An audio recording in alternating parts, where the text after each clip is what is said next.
Only illegal aliens allowed. This is not hyperbole. I'm not making this up. This is what's happening to our nation. And it's unfair. You and I can have a discussion, Clayton, about how much money we give, how do we fix the homeless problem? But the one discussion we can't have any disagreement on, do you take care of American citizens first? Or do you make them stay and sleep in the freezing cold while I take care of foreign nationals that broke our nation's laws and I give them everything they need? When I was coming out of those homeless shelters, the illegal alien migrant hotels, you know what I saw?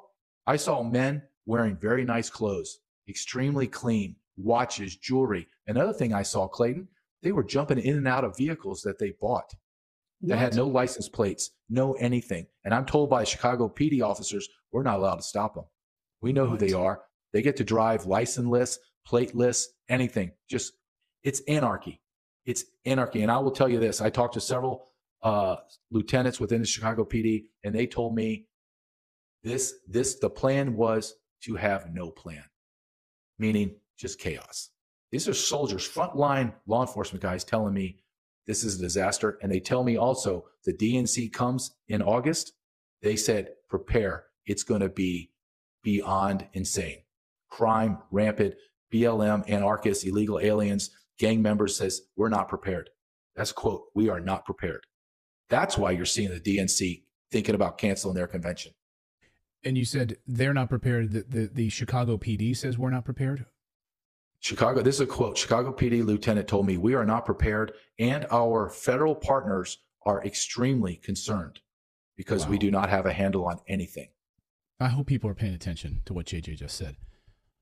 That is unbelievable, what you just told me. I'm frankly speechless. I mean, and I'm like on the verge of tears, to be honest with you. Like, I can't freaking believe that this is happening in the United States of America right now. I mean, we need, I don't know what we do, but you've seen, of course, videos talking about 80,000 Americans ready to go, ready to launch a revolution, legal revolution in this country to expel these people. You have all of these black activists and black citizens here who are being trampled under the foot of illegal immigration by the Democrats. And they're saying, we're about to go to war. And what is the Biden administration doing right now? Literally the same day I'm talking to you, Rachel Levine, who's the trans, Surgeon General or whatever the hell he is issuing a statement saying the number one threat to black Americans right now is climate change. So this is, I'm not making that up. It's funny. You got to laugh or you're going to cry. I know, like, this is how out of touch these people are. I mean, I hope next time once the treason documentary is done, I hope you go to these black communities in Chicago and do another documentary on how climate change is the number one thing that's affecting them right now. Because all that frostbite that they're getting is a direct result of climate change. I mean, it's absolutely infuriating. And of course, we've covered, of course, all the NGOs and the number of the funneling of this money here, this migrant center. But I just got to ask you, I mean, what does it seem like it's organized? You hear from these different activists who are talking about there's a war coming. Are they all on the same page with this? Are they talking about what's coming? Are they actively preparing for something? I mean, you talk about this sort of tinderbox moment. I guess I'm more worried about sort of the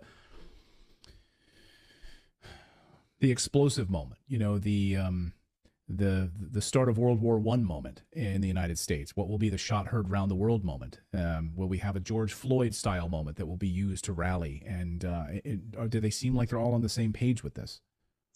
They're all on the same page. And I can't reiterate this enough. I'm talking to men that have been out of prison for a year or two, spent 2.5 decades in prison, major gang members. The creator, I sat down with the founder of the Black Disciples. They're all telling me, from there to the beautiful woman that works in the soup kitchen that's overworked out of her mind, to street pastors, to a mega pastor, to politicians and precinct leaders and everyone in between, not knowing that I'm speaking to everyone else, right? Like I'm walling everyone off. They're adamantly, we're going to war. That's what they're saying. This is not my words. I'm not coming up with a phrase. They're saying, we are going to war. And I ask them, well, what does that look like? Whatever it takes, man. Whatever it takes. And they think we're going to roll over. And they made a very great point to me. They said, we have been abused for decades. We have lived in squalor for decades. We have been oppressed for decades. Do you think 10, 20, 100, 200,000 illegal aliens from Venezuela are going to beat us? You know where we have been conditioned? When we're talking about going to war, we've been at war. And I'm going to tell you, that's a war zone already. It's dilapidated. The only thing that's missing is maybe some tanks, military tanks running through that city, because it's dilapidated. There's no grocery stores. You have to go get food at the gas station. There's no industry. There's nothing. I don't even know how to really quantify how desperate and how desolate and hopeless that place is. But they are full of hope because their hope is in them. And I will say this because I know, because I've been on the other side where I'm like, you voted for this, inner city Chicago. All of your aldermen, city council, mayor, chief of police, everyone, even they say are all black. But to their credit, they said the only way that we're going to clean up our communities is we clean it up. The men clean it up. We come back from prison and we help. He says, but there is no resources. We have no money. And when you look at it, and they're absolutely right, $3 billion from Chicago has been poured into the illegal aliens. Nothing for inner city blacks.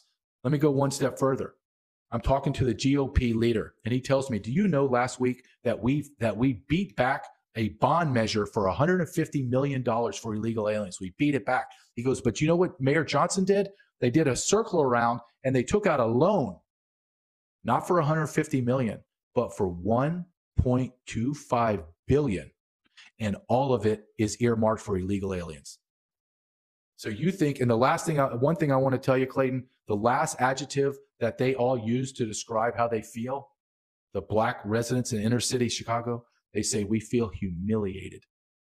When you combine resentment, anger, and then you throw humiliation on with a dose of no hope and devastation, that's a recipe for disaster, dude. And I lived it. I was there 3 days straight just filming and talking. And I came away flying back to my suburban, very police-oriented neighborhood that I don't worry about anything except take care of my wife and my son. I'm flying home and I'm thinking, what did I just see? What world am I flying from? That was not America. My partner in this, Ryan Matta, and I were talking, dude, where did we just come from? That's how bizarre this whole thing is. And the federal government is doing this to America on purpose. War, revolution, use whatever word you want, but it's coming to the United States of America right now. And someone who's on the front lines right now, being able to educate all of us about what's happening. I hope you share this with people. I hope you publish this on Facebook if they'll let you. They'll probably get blocked. Share this everywhere. Let people know what's coming. This is the United States of America right now. J.J. Carroll has been our guest. His new documentary is called Treason. Hopefully it'll be published in the fall, but he's, of course, putting all of this together right now, traveling the country, and he's kind enough to share some of these dispatches with us as this story unfolds.